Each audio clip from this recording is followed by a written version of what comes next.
Good afternoon to all. जैसा कि हमने अपनी पिछली क्लास में मात्रकों के बारे में पढ़ा था और मात्रकों के बीच संबंध हमने ज्ञात किया था, उसी परिप्रेक्ष्य में हम आगे बढ़ेंगे। और आज का जो आपका टॉपिक है वो टॉपिक है आपका प्रीफिक्स। प्रीफिक्स जैसा कि नाम से क्लियर है, प्री मतलब पहले, फिक्स मतलब जिसको फिक्स किया जा सके। तो प्रीफिक्स मतलब जिसको किसी मात्रक के पहले लगा सके। फॉर एग्जाम्पल हम समझते हैं, आपका जब हम बात करते हैं सेंटीमीटर की, तो सेंटीमीटर में जो मीटर है वो आपका मात्रक है और जो आगे सेंटी लगा है वो आपका प्रीफिक्स है। इसी तरह अगर हम बात करते हैं किलोग्राम की, तो किलोग्राम में जो ग्राम है वो आपका मात्रक है और किलो जो आगे लगा है आपका वो प्रीफिक्स है। तो यही जो टर्म्स आपके आगे ऐड होते हैं, इन्हीं टर्म्स को कहा जाता है आपका प्रीफिक्स। अब ये प्रीफिक्स है क्या? तो बाय डेफिनेशन अगर देखें, मात्रकों को घटाने तथा बढ़ाने के लिए अंतरराष्ट्रीय समिति ने 10 की कुछ निश्चित घातों के मानक पूर्व लग्नों का उपयोग किया, जिनको प्रीफिक्स कहा गया। इसको हिंदी में कहते हैं पूर्व लग्न। आप समझते हैं प्रीफिक्स की टेबल आपकी।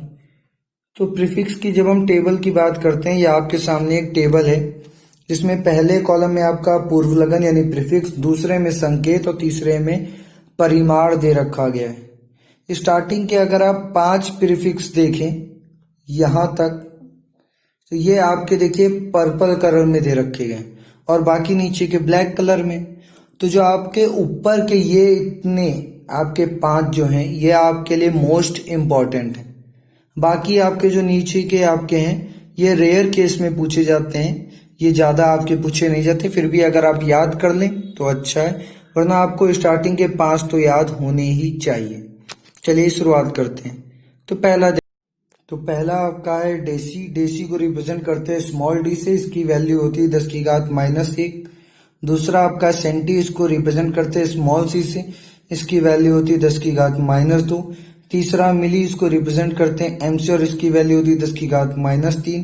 चौथा माइक्रो, इसको रिप्रेजेंट करते हैं म्यू से। माइक्रो आपके लिए बहुत ज्यादा इंपॉर्टेंट है, इसको म्यू से रिप्रेजेंट करते हैं, MEU, म्यू बोला जाता है। और रिप्रेजेंट का चिन्ह आपके सामने ये देखिए दिखाया गया है। इसको वैल्यू होती है 10 की घात -6। फिर आपका नैनो, नैनो की वैल्यू आपकी होती है 10 की घात -9।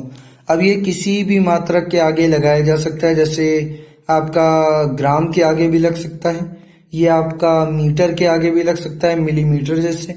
अगर ये आपका लग सकता है फैराडे के आगे या कुलाम के आगे, जैसे हम आगे पढ़ेंगे। ये बहुत सारी राशियों के आगे लग सकता है, ये एम्पियर के आगे भी लग सकता है। तो मात्रकों के आगे ये लगते हैं और उन मात्रकों की वैल्यू में कुछ ना कुछ चेंज लाते हैं। क्या चेंज लाते हैं वो आपका देखिए इस बार ये दे रखा गया है। तो इनका न्यूमेरिकल्स में बहुत इंपॉर्टेंट रोल है, क्योंकि हम वैल्यूज को चेंज करते हैं तो वहां पर हमारा ये बहुत काम देगा। तो अब ये तो देखिए 10 की घात माइनस के रूप में। इसी तरह आपका देखिए दे रखा गया है आगे पीको दे रखा गया है। पीको के बाद फेम्टो, फेम्टो आपको बताया गया था, 1 फर्मी बराबर हम लोगों ने पढ़ा था 10 की घात -15। अब फर्मी बताते समय आपसे कहा गया था कि इसको फेम्टोमीटर भी कहते हैं। तो फेम्टो आपका प्रीफिक्स और मीटर आपका लंबाई का मात्रक। तो फेम्टो की वैल्यू 10 की घात -15। फिर इसी तरह एटो की वैल्यू 10 की घात -18, जेप्टो की वैल्यू 10 की घात -21 और योक्टो की वैल्यू 10 की घात -24। इसी तरह अगर हम एक और टेबल देखें, क्योंकि ये सारी टेबल 10 की घात माइनस के रूप में, आप जो देखेंगे उनकी घात प्लस के रूप में होगी। तो अगली टेबल देखते हैं। आपकी अगली टेबल देखिए, इस टेबल में आपके देखिए पर्पल कलर से सिर्फ 200 करे जा रहे हैं, और यही यानी किलो और मेगा आपके लिए ज्यादा इंपॉर्टेंट है।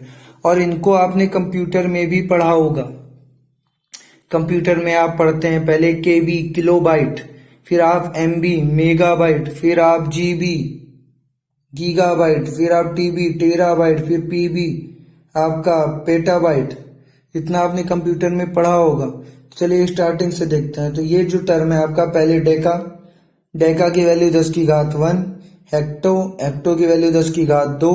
किलो की वैल्यू 10 की घात 3। किलोग्राम आपने पढ़ा, तो ग्राम के आगे किलो जो है प्रीफिक्स। फिर मेगा, अभी आपको एमबी का एग्जांपल दिया है कि 10 की घात 6, गीगा 10 की घात 9, टेरा 10 की घात 12, पेटा 10 की घात 15, एक्सा 10 की घात 18, जेटा 10 की घात 21 और योटो 10 की घात 24।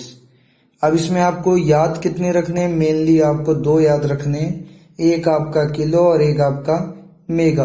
पिछली बार वाले में आपको 5 याद रखने थे, डेसी, सेंटी, मिली, माइक्रो, नैनो। तो इतने आप याद रखेंगे तो आपका मेनली काम हो जाएगा, बाकी बहुत रेयर केस में पूछे जाते हैं। हाँ, अब एक बात और, आपकी क्लास में कुछ बच्चे ऐसे हैं, कुछ स्टूडेंट ऐसे हैं जो बार बार मैसेज करके हिंदी के वर्क या इंग्लिश के वर्क के बारे में पूछा करते हैं। तो मैं आपका फिजिक्स का टीचर हूँ, आप मुझसे फिजिक्स से रिलेटेड अगर सवाल पूछेंगे तभी मैं उनका सोल्यूशन दे पाऊंगा। हिंदी, इंग्लिश या अदर सब्जेक्ट के बारे में आप उनके टीचर से कंसल्ट कीजिए। उनके टीचर्स को आप ग्रुप में ऐड करे गए, उस ग्रुप में उन टीचर्स का भी नंबर है, तो आप उन टीचर्स को मैसेज करिए और आप उनसे कंसल्ट करिए अपनी प्रॉब्लम। मैं सिर्फ फिजिक्स की प्रॉब्लम या ऐप से रिलेटेड अगर कोई प्रॉब्लम हो तो उसका सोल्यूशन आपको दे सकता हूँ। तो आज के लिए इतना ही।